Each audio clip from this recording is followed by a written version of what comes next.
Something's off. I'm stuck.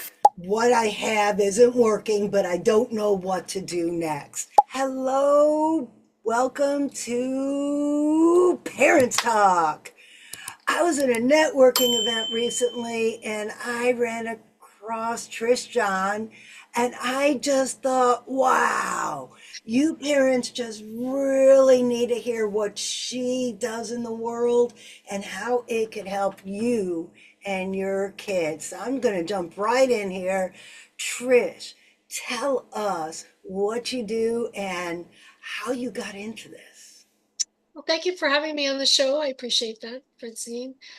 So my name is Trish John. I've been a Feng Shui practitioner for many years. We'll just say that, 20 plus. We'll just say that.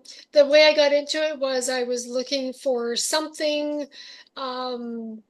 I don't know, to learn to change the way I was living. I knew there was something missing. Long story short, took some classes and then took deeper classes that I learned Feng Shui. And Feng Shui is pretty much about changing the energy in your home, office space, wherever it may be, to attract what you're trying to attract or to balance energy, because that's basically what it is about balancing energy in your environment. Okay, I could really have used this when I was a kid. Well, number one, I was that messy kid. Constantly, my mom said, clean your room. Yeah. But even if I wasn't messy, I never really had a good spot to do my homework. I think because I shared a room with my sister, maybe in us trying to have our separate identities, the room may have not flown as well as it could have. When a parent comes to you, what would they typically say to you when they decide that, oh, I've had enough? Like my mom did many times, but there was no one like you 50 years ago. So, Right. what would a parent be feeling or thinking that would say, I need to talk to Trish? Okay, so usually parents and the kids, because it's, sometimes it's the kids knowing something's not working, but they're not sure what it is. So it can be both. So say it's a parent that's trying to figure out, why their child isn't sleeping, not doing well in school, being bullied, feeling overwhelmed, has, a learning disability, the ADHD type of feeling, high energy. Those are usually the reasons why parents are reaching out to me to help them figure out why or what could be causing energetically, because if they're looking for me, they're understanding that I work with energy. So energetically, what is needs to be tweaked or adjusted to help their child. Okay, so I'd say just back 5, 6, 7 years ago, I didn't understand the concept of energetically. Can you explain that? So, a parent who might not understand that that is what they are looking to solve because they might have a problem, but they're not understanding that it's an energetic problem. Right, and I mean, and you're right about that. Most people, I'm not trying to generalize, but most people don't really understand it. So sometimes it's not even understanding that it's the energy. Sometimes it's just understanding that something feels off. So when they're feeling off in their home, in their child's bedroom, or overall, um, they start Googling and trying to search up something that kind of addresses the problems they're having. And we're not talking, Western medicine. We're talking more holistic type of energy. Sorry, holistic type of ways of changing things. So that's how they could find me. Um, but it's not even understanding that the energy is wrong, just understanding that something needs to be changed and medication is not the answer. So maybe it's just that way. I like that something is off. And Right. and that's where I work with parents or should I say adults, not only parents, but something's off. I know I'm stuck. I Right. know what I have isn't working, but I don't know what to do next. So that is about when a parent would seek somebody out like you. Right. Yes, absolutely. Because they're looking for something that makes sense to them, that they can implement. And again, without drugs or that, you're just because Feng Shui is about changing the energy in the environment. So they may Google that, environment issues or, how do I address this problem with my child? I'm not really sure what the specific word would be if they don't understand energy, what the word would be, but they would be looking for a holistic approach to something that needs to be changed. And I remember when you and I first talked, you said that sometimes parents come to you wanting to fix the whole house, but you lead them to the kid's bedroom first. You want to talk a little bit about why you do that? Right. So, it's funny how situations like that happen. So I've had a client come call me and set up a consultation. So I went to their home and, she started to explain to me in more detail because we do, guideline of what's going to go happen during the consultation. But then she started going off to the topic of her son not sleeping. And she started talking more about those issues with her son directly. And she had other children, but those were the main issues she started talking about. So as a feng shui practitioner, that's when I think, okay, that's a problem for her. The other things might be issues, but this is something that's she's brought up several times. So maybe this is something we need to address. So in this consultation, I said to her, okay, let's go and visit your son's room. Let's just check it out. Because if something's not working for your son, that affects the whole family, which it definitely does. As parents, we know that. If somebody's not happy in the household, it definitely affects everybody else. So we went to the son's bedroom and, the not sleeping, he wasn't sleeping. He was being bullied at school and he had self-confidence issues, obviously, hence the bullying. So we went in there and the first thing that I noticed and I felt was overwhelmed energy. Just you know, too much stuff happening in a place that is supposed to be for rest, sleeping, you know, spending alone time, quiet time, napping, whatever the things are that this boy was going to do in his room. But instead, I found, overloaded with toys, action figures everywhere, very busy bedspread, wallpaper, just so much, and a desk and books, and there was so much stuff, so much energy, because that's what the stuff is so much energy that kind of just throws mixed messages. So a person, and especially a specific child, if they can't sleep, it's because all that energy is hitting them all night long, literally all night long. So every moment they're in that bedroom, they're being overwhelmed with ideas, thoughts, things to do, solutions, like, should be doing reading, homework, playing. How do you expect anyone to rest in that environment? That's the question I asked her. I said, look at the space and look at it through your son's eyes. How do you think he's feeling here? And that was her aha moment. And it's not criticizing, it's not calling anybody out, it's not making anybody feel bad about it. Excuse me, it's just recognizing how energy plays out in our environment. Because sometimes we just put things in a room or things on a wall or in a cupboard without even a thought to energetically how all that affects somebody that's sitting in that situation, like the child's bedroom. I just experienced something like that last week. I had stacks of mail on the dining table to go through before I did my taxes. Right. And it was overwhelming. Every time I walked by, there it was. Well, I went through it and I could see the table again. And it was like, ah, that feels better.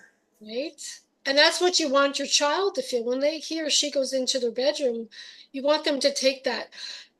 This is my safe place. This is my place to be me. I don't have to be anybody else because we all put masks on during the day. I don't have to be anywhere else. I don't have to be anybody else. I can just be me because this is my happy place. That's the environment you want to create in your child's bedroom. Not a list of things to do, not a should be, want to be, etc., etc. It's who I am today. That's what your room should represent. And that goes for adults too, not just children. Oh, when we moved into this house, the first thing I told my husband, no TV in the bedroom. We have blackout curtains, so we have complete darkness Right? Yep. and a plain blue bedspread and pillows. That's it. Nightstand and that's it. And that is for sleeping. Right. Right. And people, and I mean, I know it's hard because, I didn't have a massive house when I had my little kids either. And I know people say, well, where else do I put this stuff? Well, my answer to that is anywhere but here. But if that's not an option, which in my house, the first house we had wasn't an option, their toys had to be in their bedroom, their books had to be in their room, their desks had to be in the room. So I totally understand that. So what I'm saying is you can still create an environment for that child with those things in there, but you're going to take away the other excess stuff, like the busy wallpaper, the busy bedspread, the mounds and mounds and mounds of toys. Maybe you don't need to keep every toy they've ever owned. Maybe it's time to purge. Maybe it's only keeping, a couple containers of things, and maybe it's hiding it in the closet. And in Feng Shui, you can't hide energy, but you can put a block up to it so it's not at that child all night long. So closet doors can create that block. A red piece of tape on the inside of the closet so that's the blocking the energy from hitting the child, especially if those doors are facing that bed all night long. There's lots of little things you can do to kind of redirect the energy because you can't necessarily remove the energy. So lots of ways you can tweak it. I love that tip about the red tape. Can you tell us more about that? Because that's something even adults could use in their rooms. Explain that, please. So the red tape idea is very simple. It's just, it can be red duct tape, it could be any type of red tape that you have. The idea of it is the red. So in feng shui, red can attract, like my red sweater is attracting a certain intention I have, but it also can push away energy that's too fast or not needed or not required.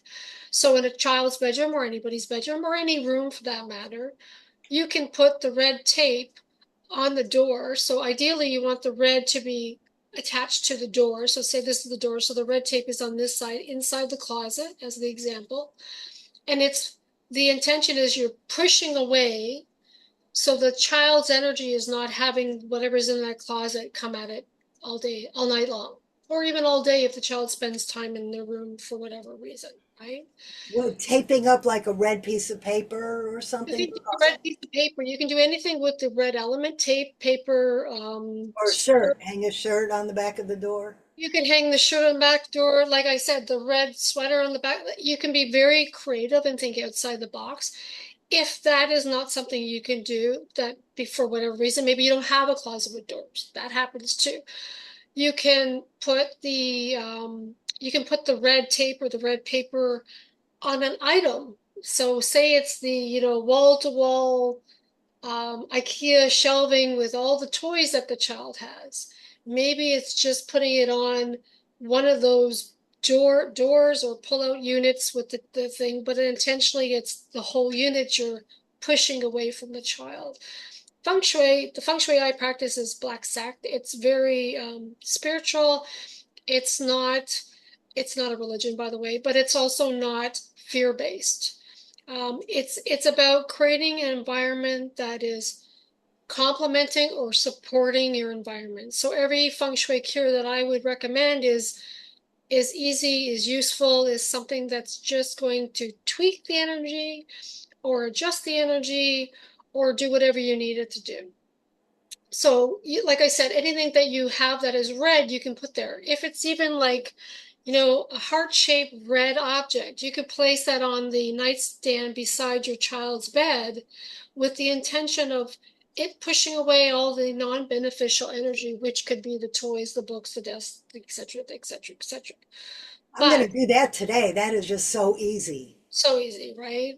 And again, it's about tweaking what you can do, not stressing about what you can't do. So work with what you can do. And easiest fix is adding something red to push away the energy. The second thing would be changing the bedspread. Like you said, your solid color bedspread. That's what I have on mine. There's nothing that's you don't have I don't have a red bedspread. I have a mint green bedspread. You have, I think you said, a blue bedspread. You want a very neutral, balanced color. You don't want a bright red. You want a bright orange. You don't want something that's screaming for attention. Same as wall color.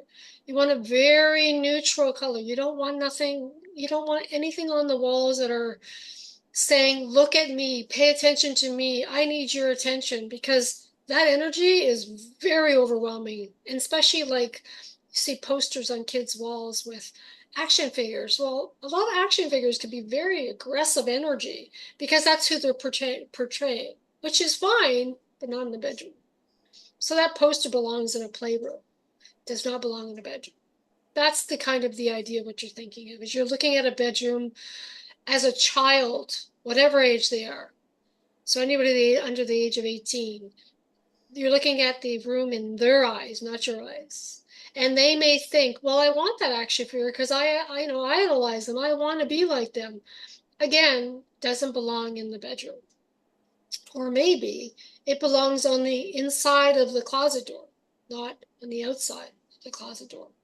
You see what I mean? It's just Yeah. tweaking it. Do you have another tip for a low hanging fruit that parents could implement today? Um, Clutter. Clutter is a huge one for any space, but especially children's bedroom. So maybe it's, decluttering what's in their room, i.e. toys, books, whatever they have in there, because bedrooms end up being multi-purpose for many reasons. But the other thing that I would look at is under the bed. You have to think of it this way. In Feng Shui, we think of whatever is closest to you has the most impact on you. So again, the bedspread and bedding, of course, is very important. But underneath that bed, whatever you have in that space is also very close to who's sleeping on that bed. So do you have toys? Do you have action figures? Do you have, play weapons, especially weapons? I do not recommend that in a child's bedroom of any kind. So no swords, no play guns, no BB guns, no anything of that type. That energy is very aggressive, very violent, very in your face. Even if you can't see it, the energy is still there.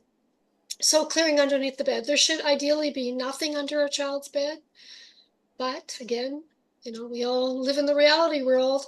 If you have to store something under the child's bed, the only thing that I would recommend is linens like, out of season clothing, towels, sheets, extra comforters, blankets, those type of things. Something soft, maybe it's stuffed animals, that type of idea. Nothing with any harsh energy, nothing that's overwhelming, has an overwhelming energy in it.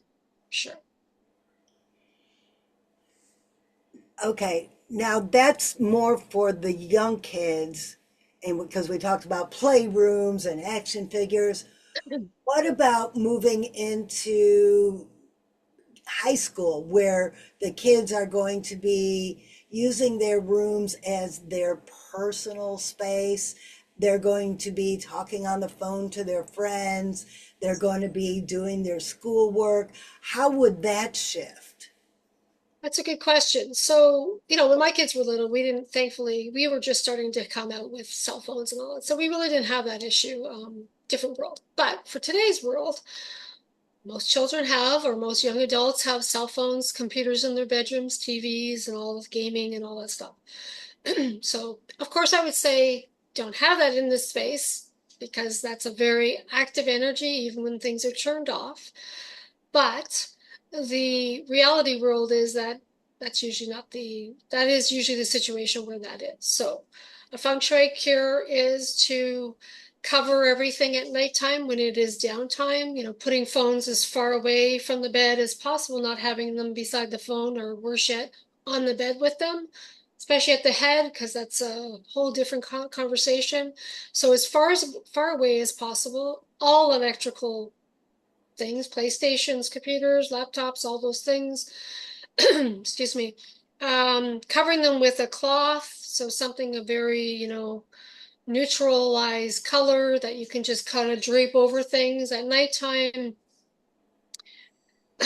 um, again, you could put things in the closet, but then you're going to have to be removing everything at nighttime. Most people will not do that. The simplest way would be is to cover them. Um, that's probably the best situation. And again, furthest away from where the child is sleeping. So if you can, move the bed or move the objects away. Because the more room you give between the energies, the better that child will have a better sleep overnight and be able to feel refreshed the next day, because that's ideal too, right? And again, when they wake up, having all that energy screaming at them to pay attention, especially our phones, because that is the number one thing that most people have, especially young adults, keeping it far away so they maybe have to get up and do something else rather than what's on my phone first thing when they get up. Because sometimes it's about distraction. It's not necessarily having to remove the item, it's distraction. So if it's on the other side of the room, maybe that's all it needs, right? Okay, let's address the alarm clock. I remember the old days, we used to have those old fashioned alarm clocks, but now everybody uses their phone. I know I have my phone next to my bed because that's my alarm. In the middle of the night, I pick it up to see what time it is. How do we address that while keeping it across the room like that? So, and that's a good question too, because the reality of it is most people do use it for alarm, and I'm included in that. But so instead of having it on my nightstand on either side, you can, instead of putting it on that nightstand, maybe it's putting on the other side of the bed with the other nightstand, if you don't have a partner, of course. Excuse me. So if that's not possible because you have a partner, then maybe it's putting it on the floor, arm's length away from you rather than right at the table height. Because again, that energy is hitting you all night long. And depending on where your nightstand is, sometimes they're lower, sometimes they're higher. Think about where that energy is coming across. Wherever, whatever body part, that's not a good, the table is not a good energy, and then let alone the electronic that's beside it. So you're getting like a double whammy, shall we say, that at nighttime. So maybe like I do on the floor, on top of a low box that I have beside my bed, pushed aside. So I can still hear it, I can still reach it, but it's not affecting my sleep because it's not aimed at me all night long. So yeah. Another good tip I could implement today. Right. Simple, right? It doesn't have to be complicated, right? Okay, so now let's move into another area of the house. Okay. The kitchen, that's like the family gathering place. And for me, healthy, nutritious meals are so important. How do we keep the intention of cooking with love in today's busy atmosphere? Is there a way to build that energy into the family? Well, that's a really good question. Oh my gosh. So kitchens are, you know, kitchens have a lot of um intention set there. So the kitchens are for, like you said, creating nutritious meals, place that everybody gathers. Families usually that's the place they gather. Either they're helping cooking or they're watching someone cook, whichever it may be. Um, it's, food is our nutrition. You want this space to be clean, organized, and ready to do what it needs to do. So when you are thinking of creating your next meal, your intention should be sending love to the food, creating that environment that people do want to spend time there. that your food is, being respected because you're respecting yourself. There's many aspects to it. So we'll start at the fridge. A lot of times, especially with busy families with all the things that we do, but anybody, busy professionals, the same entrepreneurs like ourselves, we all have busy lives. The fridge is very important because that is where we store all the perishables for our meals. So a lot of times the fridge gets ignored. It gets put off of things to have to maintain, clean, and do, right? And organize. So that's something I really try to get families to focus on. Like every time you go grocery shopping, normally we go once a week. I know there's always those odd for, oh my God, I forgot that I need that ingredient type of shopping trips, but on average we shop once every week or so.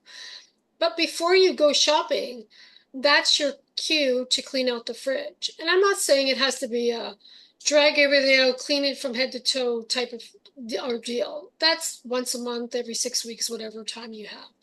But whenever you're going to do the next shopping day, this is the time to go through, get rid of the food that's spoiled, the milk that expired, whatever it may be. Wipe down the counter because something spilled or the drawers, whatever it is, but kind of tweak the energy, change the energy so it's about fresh and renewal and energizing your food again.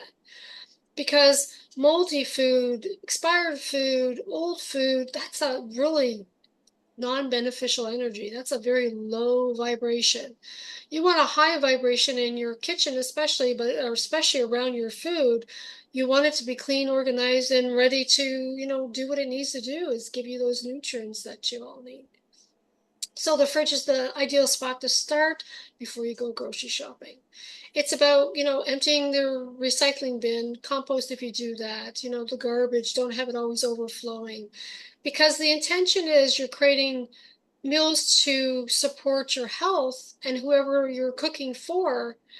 If you're in an environment that is not with that energy, you're kind of giving it mixed messages. You're like, I want to be healthy. I want to give love to my family. I want to support them, blah, blah, blah.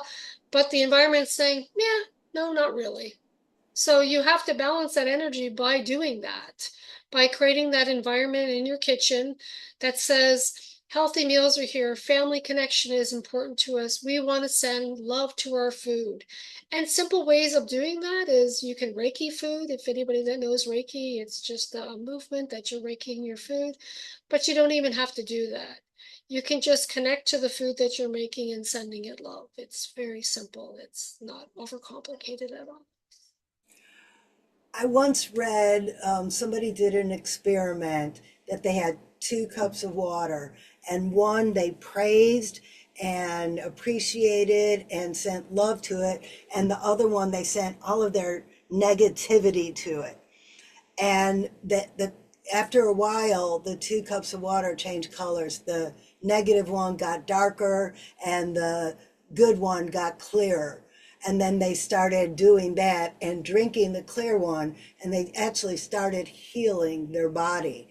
So if you're listening to this and it never occurred to you that saying powerful messages over your food could help, there has been experimentation done. And what more is saying prayers over your food than just that? Right. Yeah. And it can be simple like that. Like just, I love my family. As you're cooking, you're thinking over and over your head, I love my family. We are all healthy. We are loved. We are supported. Whatever the wording is that you want. So if you're in a kitchen where, everybody's screaming, there's chaos, a mess, that energy goes into your food. Just so you know that. And it's again not fear-based, just being aware of that. That is what you're creating when you're cooking.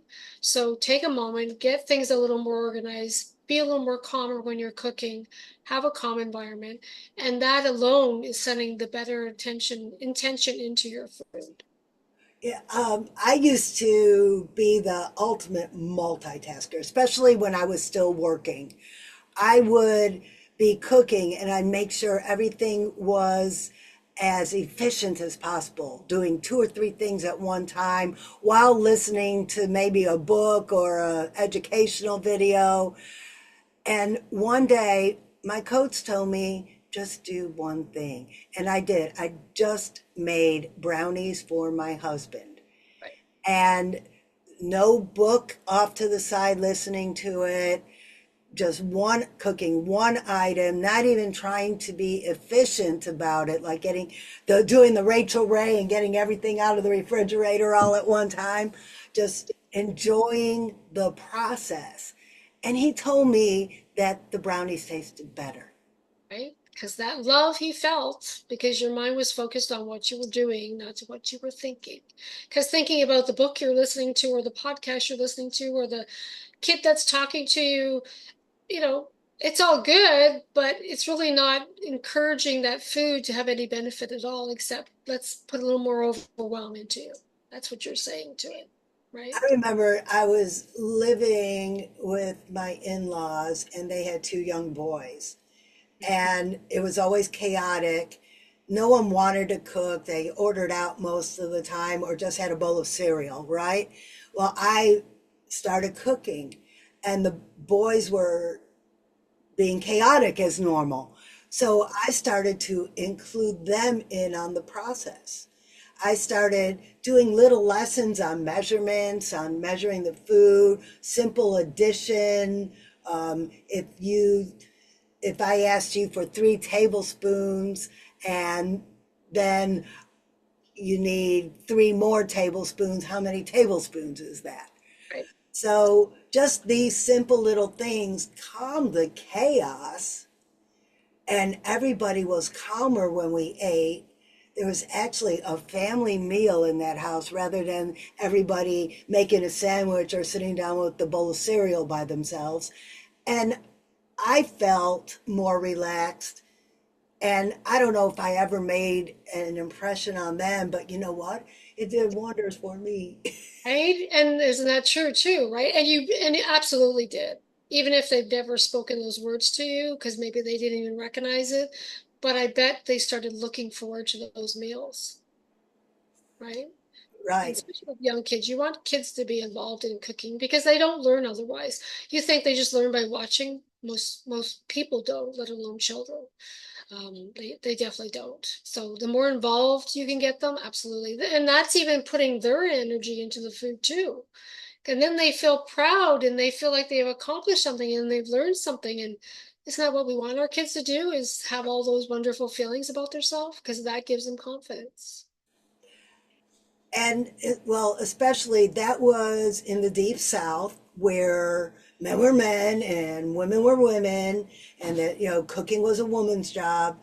But how many young men grew up not knowing how to cook for themselves? Absolutely. Unfortunately, a lot.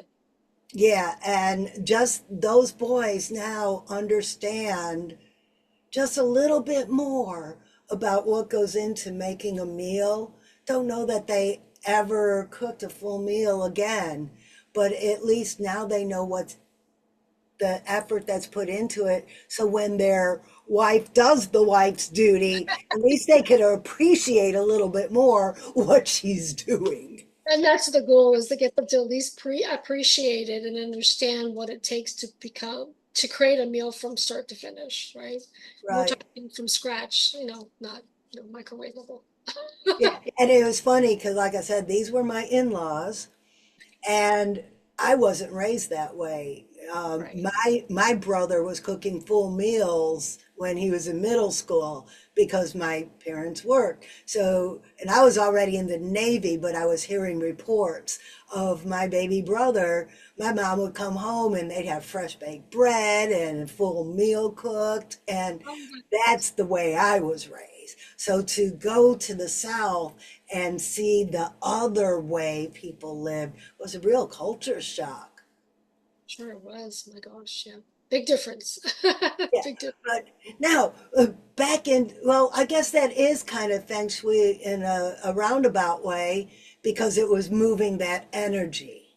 Totally was. That is, and energy is everywhere. Energy can never be, destroyed, but it can be manipulated. It can be adjusted. It can be tweaked, and it can fit to your intention. So that's the sparkle of it all is that it can be adjusted to how you need it to be by just understanding how to work with it. And it's just the rule is learning how to work with it. So, if a parent would want to maybe get a consultation, now, first off, where are you? And you're not limited by location, right? Right. I do virtual consultations as well as in person. So yeah, if I can't be there because of the distance of travel, then we can definitely do a virtual one. And it doesn't matter. Energy is energy. So I still connect with the energy in your home. I can still do a full consultation. It makes no difference. So, where are you physically? I'm in Ontario, Canada.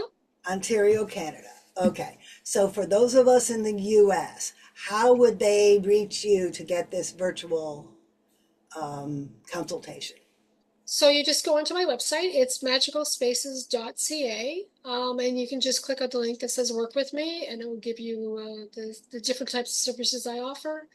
It's the whole home alignment consultation that you want, and that's literally we work on the whole home, keeping in mind though we work on what needs to be adjusted. If things are working out in a certain area, then we don't deal with that because if it ain't broke, don't fix it, as they say.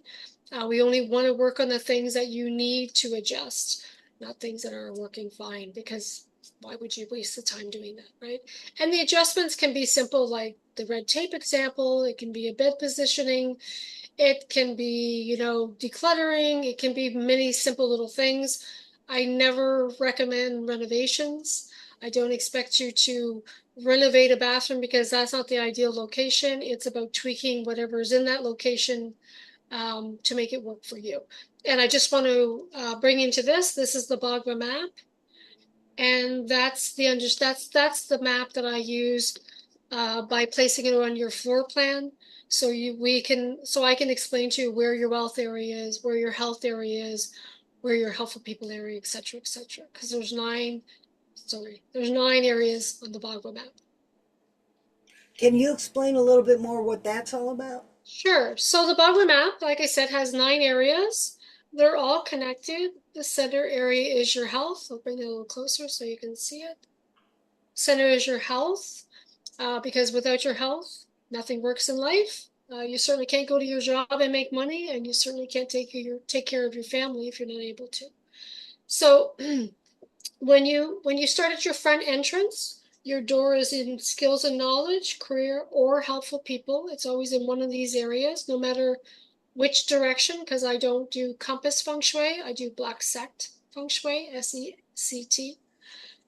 So your entrance of your home, talking main floor only, your door is one of these locations. Let's say it's in career, it's in the center of facing when you face your home. The back left looking into your home is always the wealth, back middle is always fame, and the back right is always relationships. And relationships are all relationships, so spouse, children, family, co-workers, all the people that are in your life. Then we have family on the the left middle. On the left right is children and creativity. Then on the front right is helpful people, like I said, and the front left is the skills and knowledge. And basically, what this Bagua map explains or does, its job is to tell you where these areas are, so which rooms they are in, so you understand what intention should be set there. So I'll give you an example. If your wealth area, your back left-hand corner, is your dining room, say, and it's just, like you said, your stuff's on the dining room table, just tons of unfinished projects, especially if it's tax related or money related. That's your wealth area. So you have to look at it like this. So if I was a stranger to your home and I knew that was your wealth area and you had bills, unpaid bills, paid bills, taxes, all things financial here, but not in a good way. It was disorganized, just a lot of muddled stuff. How is the energy being read? It's telling the energy, or the intention is saying, My finances are out of control. I'm not organized. I don't respect my money. I don't have time for money. I don't attract money. I repel it because of all the clutter and all the disorganization. That's just one example. There's many different examples I can give you. Relationships. Say this is your bedroom. This is where you spend time with your spouse. Is that bedroom representing a relationship, or is it representing hobbies, things to do, clutter, unfinished projects, overwhelm, anxiety, ADHD, disconnection from your relationship? What is that space telling you energetically?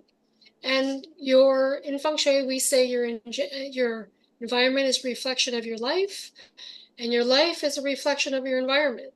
So if something is not working in those 9 areas of your life, check the environment, because that environment is usually reflecting that problem. So depending on what it is, and there can be a whole list of different things that we could have going wrong in our lives, usually the energy is the same in your home or your office or your business, whatever it may be. This is fascinating. Absolutely fascinating. I wish we had some more time. Maybe you could come back on again. Maybe we could do a consultation and then talk about it. I love that. Oh, Absolutely. yes. So everybody stay tuned because Trish and I are going to do a consultation of my environment and we'll talk about it. So you could get to know me a little bit better and get to know how Trish helps her her people. My people. Awesome. Love Yes. that, Nancy. Thank you. That's great. Love that. All right. Well, everybody, this is the end of this episode of Parents Talk. I hope you enjoyed it. If you have any questions, please feel free to ask, and we will answer them in a future episode. Thank you, Trish. Thank you. Thanks for having me. Bye, everybody. Bye.